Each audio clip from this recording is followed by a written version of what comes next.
Hello friends, I'm Bishara Nahrain from 8th standard. Today we have discussed the first chapter of social science. The first chapter was the early human life, മുൻകാല മനുഷ്യ ജീവിതങ്ങൾ. അതെങ്ങനെയാണെന്നാണ് നമ്മൾ പറയാൻ പോകുന്നത്. First നമ്മൾ ടെക്സ്റ്റിൽ കൊടുത്തിരുന്ന കുറച്ച് പിക്ചേഴ്സാണ്. ഫസ്റ്റുള്ള പിക്ചർ എന്ന് വെച്ചാൽ ഗ്രൂപ്പ് ഡാൻസിൻ്റെ പിക്ചർ, പിന്നെ ഹണ്ടിങ് വേട്ടയാടലിൻ്റെ പിക്ചർ, കാട്ടുപോത്തിൻ്റെ പിക്ചർ, ബൈസൺ ബോർ എന്ന് വെച്ചാൽ കാട്ടുപന്നി പിഗിൻ്റെ പിക്ചറാണ് അവിടെ കൊടുത്തിരിക്കുന്നത്.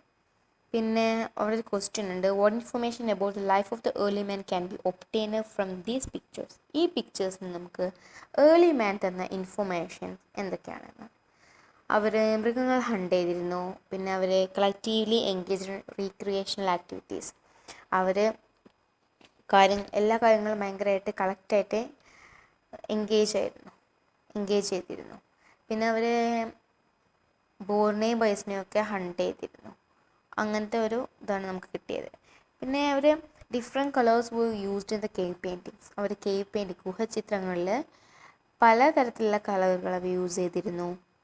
പിന്നെ ഈ കളേഴ്സൊക്കെ അവർ ഉണ്ടാക്കിയിരുന്നത് ഈ പ്ലാന്റ്സിൽ നിന്ന് കിട്ടുന്ന ഒരു എക്സ്ട്രാക്ട് പൗഡർ ലേറ്ററായിട്ടാണ് അവർ ഉണ്ടാക്കിയിരുന്നത്, ഒരു മിക്സ്ചറിനാണ് അവർ ഉണ്ടാക്കിയിരുന്നത്. പിന്നെ അവർ അനിമൽ ഫാറ്റ്, മൃഗങ്ങളുടെ കൊഴുപ്പ് അവർ ലൈറ്റ്നിങ്ങിന് വേണ്ടി യൂസ് ചെയ്തിരുന്നു, പ്രകാശത്തിന് വേണ്ടി. ബിക്കോസ് അവിടെ സൺലൈറ്റ് ഇൻസഫിഷ്യൻ്റ് ആയിരുന്നു, സൂര്യപ്രകാശം ഇൻസഫിഷ്യൻ്റ് ആയിരുന്നു. പിന്നെ ഈ പിക്ചേഴ്സൊക്കെ അവർ ഹണ്ട് ചെയ്തിരുന്നു, ഇല്ലെങ്കിൽ അവരുടെ ഇരകൾക്ക് വേണ്ടി അവർ ഹണ്ട് ചെയ്തിരുന്നു എന്നതിലൊക്കെ തെളിവാണ് ഈ പിക്ചേഴ്സ്. ഇത് ഗുഹകളിലെ സീലിങ്സിൽ, ചുമരുകളിലൊക്കെ വരക്കുമായിരുന്നു ഏർലി ഹ്യൂമൻസ്. പിന്നെ നമുക്ക് ഗുഹകളിൽ നിന്ന് ഇങ്ങനത്തെ പിക്ചേഴ്സ് മാത്രമല്ല കിട്ടിയിരുന്നത്, residue of cooked food, cook ചെയ്യുന്ന ഫുഡിൻ്റെ അവശിഷ്ടങ്ങൾ. പിന്നെ ആഷസ് മീൻസ് വെണ്ണൂറ്, ബോൺസ് മീൻസ് എല്ല്, സ്കൾസ് ഓഫ് അനിമൽസ് മൃഗങ്ങളുടെ അസ്ഥി ഒക്കെ നമുക്ക് ഈ ഗുഹകളിൽ നിന്നൊക്കെ കളക്ട് ചെയ്യാൻ പറ്റി. പിന്നെ stone age divided into 4 age, Paleolithic, Mesolithic and Neolithic and Chalcolithic age. അതിൽ പാലിയോളിത്തിക്കിൽ മെയിനായിട്ട് പറയുന്നത് അവർ യൂസ് ചെയ്തിരുന്നത് റഫ് സ്റ്റോൺ ടൂൾസ് ആയിരുന്നു. പിന്നെ അവർ ഹണ്ടഡ് അനിമൽസ് മൃഗങ്ങളെ വേട്ടയാടിയിരുന്നു. പിന്നെ ഹണ്ടിങ്ങിന് there was no gender difference in ഹണ്ടിങ്ങിൽ ജെൻഡർ ഡിഫറൻസ്, പെണ്ണോ ആണോ അങ്ങനത്തെ ഡിഫറൻസ് ഒന്നുമില്ലായിരുന്നു. പിന്നെ അവർ മൃഗങ്ങളുടെ ഫ്ലഷൊക്കെ കഴിക്കുമായിരുന്നു. പിന്നെ അവർ തുന്നലിനൊക്കെ സൂചിയായിട്ട് യൂസ് ചെയ്തിരുന്നത് മൃഗങ്ങളുടെ എല്ലായിരുന്നു. പിന്നെ ഈ ടെക്നിക്കൽ ഗ്രൗത്ത്, അതിൻ്റെ ടെക്നിക്കലായിട്ടുള്ള ഡെവലപ്മെൻറ്റ്സ് ഒക്കെ ഈ പീരീഡിൽ നിന്നാണ് start from this age or period. പിന്നെ ദ ആർട്ട് ഓഫ് പെയിൻറ്റിങ്സ്, അവർക്ക് പെയിൻറ്റിങ്സ് ഒക്കെ നന്നായി അറിയാമായിരുന്നു. പിന്നെ rearing of animals started this age, കന്നുകാലി വളർത്തലൊക്കെ ഈ ഏജിലായിരുന്നു സ്റ്റാർട്ട് ചെയ്തിരുന്നത്. പിന്നെ ഉള്ളത് മെസോളിത്തിക് ഏജ് ആണ്. അപ്പോൾ ഒരു ക്വസ്റ്റ്യൻ ഉണ്ട്, how are the different from the tools of the Palaeolithic age. ഈ മെസോളിത്തിക് ഏജിലെയും പാലിയോളിത്തിക് ഏജിലെയും ടൂൾസിൻ്റെയും വെപ്പൺസിൻ്റെയും ഡിഫറെൻ്റ് എന്താണ്? മെസോളിത്തിക്കിൻ്റെ പറഞ്ഞാൽ ദേ are small stone tools with sharp points, ചെറിയ കല്ലുകളാണെങ്കിലും അതിന് ഷാർപ്പായിട്ടുള്ള പോയിൻറ്റ്സ് ഉണ്ടായിരുന്നു. ഈ ടൂൾസൊക്കെ എന്താണ് പാലിയോളിത്തിക് ഏജിൽ സബ്സിക്വൻ്റ് ആയാണ് യൂസ് ചെയ്തിരുന്നത്. This age is known as Mesolithic age, ഈ ഏജിനാണ് മെസോളിത്തിക് ഏജ് എന്ന് പറയുന്നത്.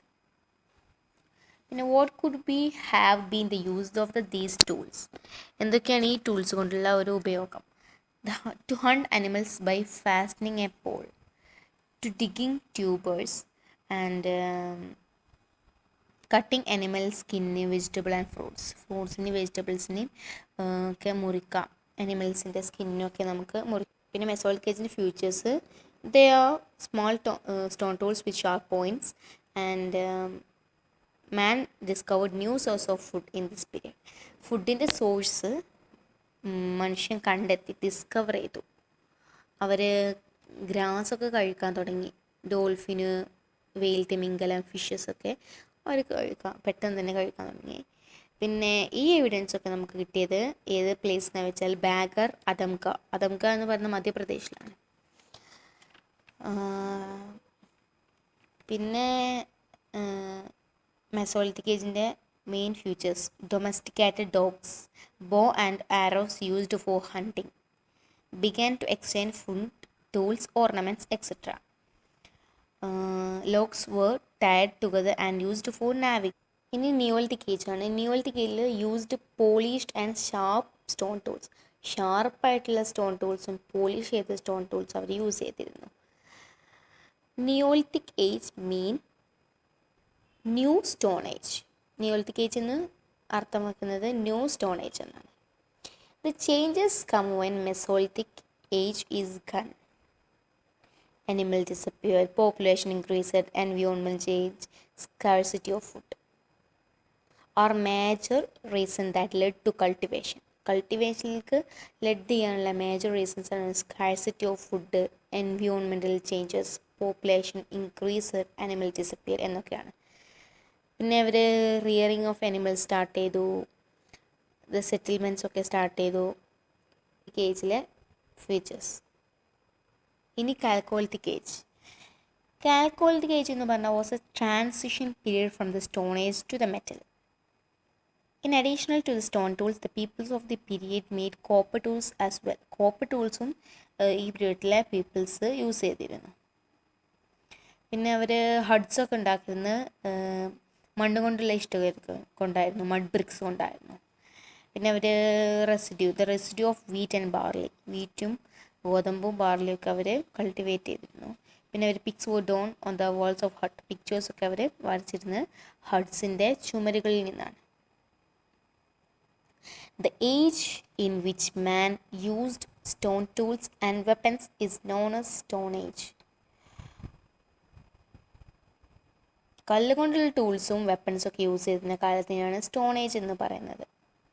By the end of the Stone Age, copper tools began to be used. This period is called the Chalcolithic Age.